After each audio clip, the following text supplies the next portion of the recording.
নতুন বছর আসছে আর আমাদের মনে হয় এটা শুধু ক্যালেন্ডারের একটা পাতা বদলানো, কিন্তু আসলে তা নয়। এটা একটা গভীর আধ্যাত্মিক মিলনের সুযোগ। কিন্তু এই যে মিলন, এর আসল মানেটা কি? চলুন একটু গভীরে গিয়ে ভাবি। আসলে এই যে দিব্য মিলন, এটা কিন্তু ক্যালেন্ডারের কোনো তারিখে বাধা নয়। এটা সময়ের ঊর্ধ্বে একটা গভীর অনুভূতি, এমন একটা মুহূর্ত যেখানে অতীত বা ভবিষ্যতের চিন্তা থাকে না, শুধু এই বর্তমান ক্ষণটা থাকে। এটা কোনো বাইরের জমায়েত নয়। অনেক সময় হয় না, আমরা হয়তো এক জায়গায় বসে আছি, কিন্তু আমাদের মনটা অতীতের কোনো কথায় বা ভবিষ্যতের কোনো চিন্তায় হারিয়ে গেছে। এই মিলনটা কিন্তু শুধু শরীরের উপস্থিতি নয়। তাহলে এটা কি? এটা হলো অবস্থার মিলন।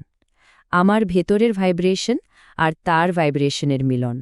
আমার ভেতরের যে স্থিতি, আমার শান্তি, আমার নীরবতা, যখন সেই পরম শান্তির সাথে এক হয়ে যায়, ওটাই হলো আসল মিলন। বলা হয়, মিলনে কথা শোনা হয় না, অবস্থা দেখা হয়। মানে বাবা আমাদের মুখের কথা শোনেন না, তিনি আমাদের ভেতরের অবস্থাকে দেখেন, অনুভব করেন। আমাদের ভেতরের যে সত্যটা, সেটাই তার কাছে পৌঁছায়। আচ্ছা, আমাদের স্থিতিকে কি ব্যাখ্যা করার দরকার পড়ে? তো প্রশ্নটা হলো, আমি তো মিলনে যাচ্ছি, কিন্তু আমার অবস্থা কি আমার সাথে যাচ্ছে? আমার মন বুদ্ধির যে স্থিতি, আমার ভেতরের শান্তির যে গভীরতা, সেটা কি সত্যি আমার সঙ্গে আছে, নাকি ওটা পেছনেই পড়ে থাকছে? তাহলে এই বিশেষ মিলনের জন্য আমরা কি নিয়ে যাব? নতুন বছরে বাবাকে আমরা কি উপহার দেব? এমন একটা উপহার যা শুধু কথায় নয়, যা আমাদের সত্তার একটা অংশ হয়ে উঠেছে। চলুন এটা নিয়ে একটু ভাবি। দেখুন, বাবা কিন্তু আমাদের কাছ থেকে বড় বড় প্রতিজ্ঞা বা কিছুদিনের জন্য একটু উৎসাহ এসব চান না।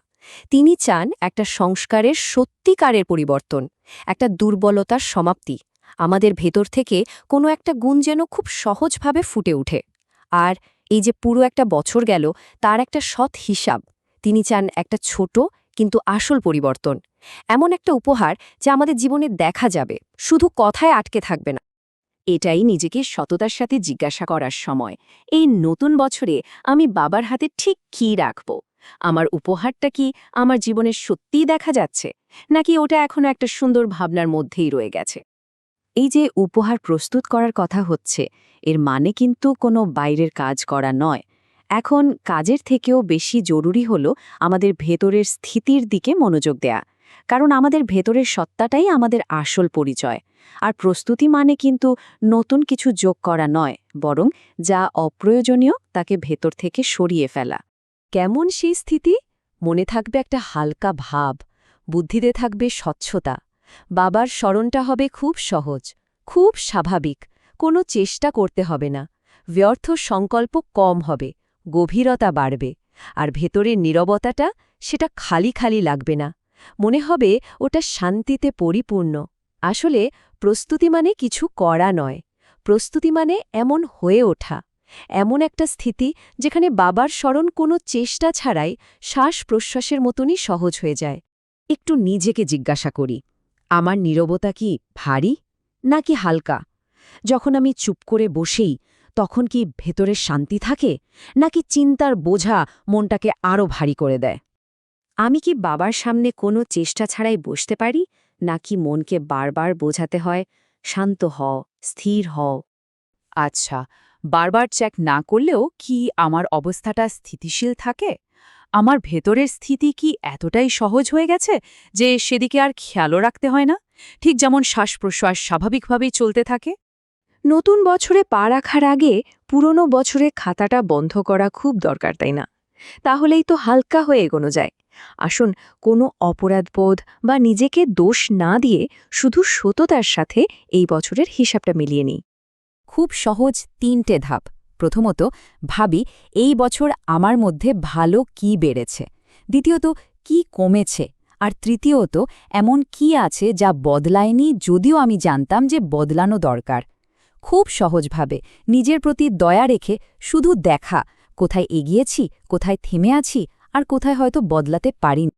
কিন্তু মনে রাখতে হবে, এই হিসাবটা নিজেকে ছোট করার জন্য নয়, কোনো অপরাধবোধ বা সমালোচনার জন্য নয়। এটা শুধু সত্যকে দেখার জন্য, নিজেকে চিনে পুরনো বোঝাটা নামিয়ে রেখে যাতে নতুন বছরে হালকা হয়ে প্রবেশ করতে পারি। এই সব প্রস্তুতির পর এবার শেষ মুহূর্তের ভাবনা।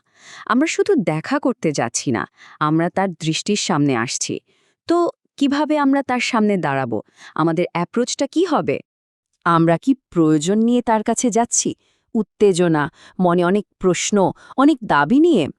নাকি আমরা প্রস্তুতি নিয়ে যাচ্ছি, শান্ত, আত্মবিশ্বাস, একটা পরিষ্কার চার্ট আর ভেতরের মর্যাদা নিয়ে? আমরা কি একজন অভাবীর মতো কিছু চাইতে যাচ্ছি, নাকি একজন রাজার মতো পরিপূর্ণ হয়ে দেখা করতে যাচ্ছি? দুটোর ভাইব্রেশনের মধ্যে কিন্তু আকাশ পাতাল তফাত। একটু ভাবুন তো, যখন বাপদাদা আমার দিকে তাকাবেন, তখন কি তার কিছু বলার বা পরামর্শ দেওয়ার প্রয়োজন হবে, নাকি তিনি শুধু একটু মুস্কুরাবেন? এমন একটা স্থিতি তৈরি করা যেখানে বাবা আমাদের দেখে শুধু সন্তুষ্টির একটা মিষ্টি হাসি দেন, কোনো সংশোধনের দরকারই মনে করেন না। এই নতুন বছরে বাপ-দাদা যেন আমার কথা না শোনেন, তিনি যেন আমার অবস্থাকে চিনতে পারেন। আমাদের ভেতরের নীরবতাই হোক আমাদের আসল পরিচয়, আমাদের স্থিতিই হোক আমাদের একমাত্র উপহার। যদি এই শান্ত প্রস্তুতি আপনার ভালো লেগে থাকে, অর্থপূর্ণ মনে হয়, তাহলে আপনি এই বার্তাটি তাদের সাথে ভাগ করে নিতে পারেন, যারা নতুন বছরের জন্য একইভাবে ভেতরে ভেতরে প্রস্তুতি নিচ্ছেন। ওম শান্তি।